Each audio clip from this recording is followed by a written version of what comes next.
Everyone, welcome to EduTap. So in today's session, we are going to discuss simplified due diligence. तो जब भी किसी person का account open होता है तो ड्यू डिलिजेंस होता है, प्रॉपर केवाईसी प्रोसेस होता है. There are certain segments of people who open an account with the bank जिनका जो प्रोसेस है उसे सिंप्लीफाई कर दिया गया है.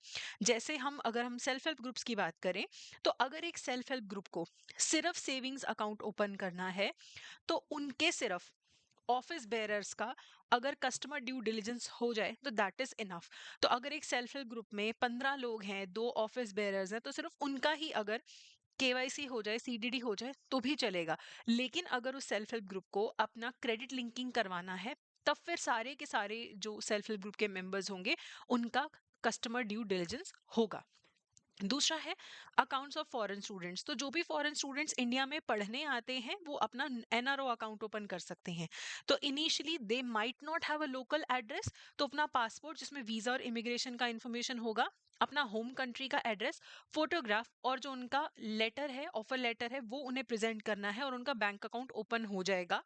लेकिन उन्हें with in the next 30 days, account open होने के 30 डेज के अंदर अंदर अपना लोकल एड्रेस भी डिक्लेयर करना पड़ता है. एंड इस दौरान ये जो 30 डेज का पीरियड है, जो उनका फॉरेन रेमिटेंसेस आता है उनके अकाउंट में, it can not be more than $1,000 and equivalent, और विच शुड नॉट एक्सीड ₹50,000. तो उससे ज्यादा का उनका अमाउंट एक्सीड नहीं होना चाहिए अकाउंट में. और अगर जो फॉरेन स्टूडेंट है वो पाकिस्तानी नेशनैलिटी का है तो उसका अकाउंट ओपन होने से पहले आरबीआई के प्रायर अप्रूवल की जरूरत पड़ती है. अब बात करते हैं फॉरेन पोर्टफोलियो इन्वेस्टमेंट्स की.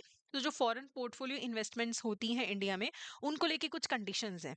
Accounts can be open for eligible foreign portfolio investors and registered under SEBI guidelines. तो जो फॉरेन पोर्टफोलियो इन्वेस्टर्स होते हैं which are eligible and SEBI guidelines के थ्रू रजिस्टर्ड हैं, उनके बैंक अकाउंट ओपन हो सकते हैं. Specific document must be submitted based on the FPI category.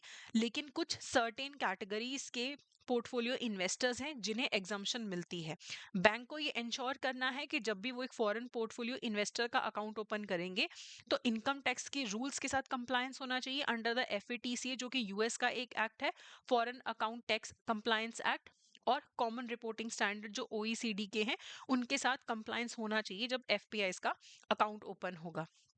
And कुछ एफपीआईज ऐसे हैं जिनको सर्टेन एग्जाम्पशंस हैं डॉक्यूमेंट जमा करवाने से, लेकिन तब भी जब भी उनका बैंक अकाउंट ओपन होगा उनसे ये रिटर्न में अंडरटेकिंग ले ली जाएगी कि अगर कभी भी ये जो एग्जाम्प्टेड डॉक्यूमेंट्स हैं आपसे अगर हम मंगवा लें प्रेजेंटेशन के लिए तो आप हमें सबमिट कर देंगे जब भी रिक्वायर्ड होगा.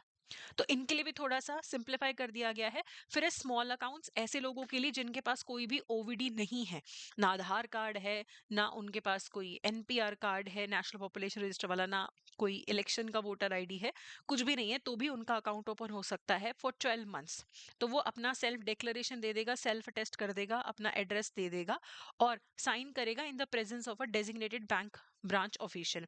लेकिन उसे अब अगले 12 महीने तक ही ये अकाउंट मिलेगा. उसके अंदर अंदर वो ओवीडी के लिए अप्लाई करे और ओवीडी ले ले. 12 महीने बाद बैंक वाले बोलेंगे कि चलो प्रेजेंट करो ओवीडी. उस टाइम पे या तो वो ओवीडी प्रेजेंट कर दे या फिर ये प्रूफ प्रेजेंट कर दे कि उसने ओवीडी के लिए अप्लाई कर रखा है, अभी आया नहीं है, तो उसे 12 महीने का और एक्सटेंशन मिल जाएगा. लेकिन उसके बाद फर्दर कोई और एक्सटेंशन नहीं मिलेगा. इस टाइप के अकाउंट्स में विड्रॉल और ट्रांसफर 10,000 रुपए से ज्यादा नहीं हो सकते.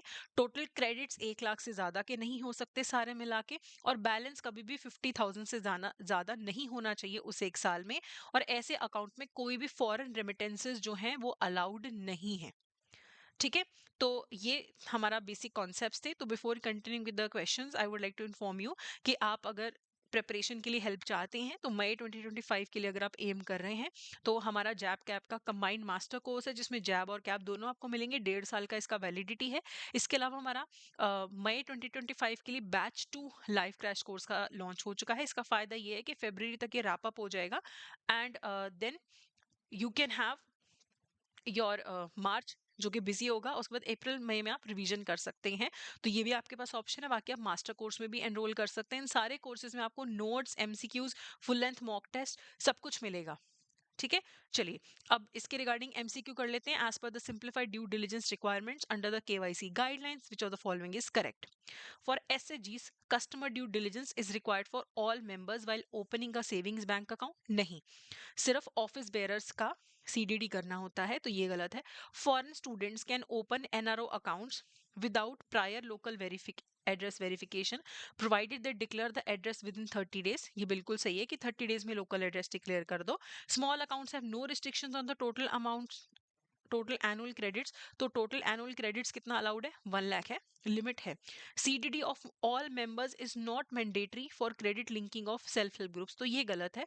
अगर सेल्फ हेल्प ग्रुप्स अपने अकाउंट का क्रेडिट लिंकिंग करवा लेते हैं तो सारे मेंबर्स का फिर कस्टमर ड्यू डिलिजेंस होगा। तो करेक्ट आंसर क्या है यहाँ पे? बी करेक्ट आंसर है। तो ये था हमारा आज का session. So that's it for today, thank you so much.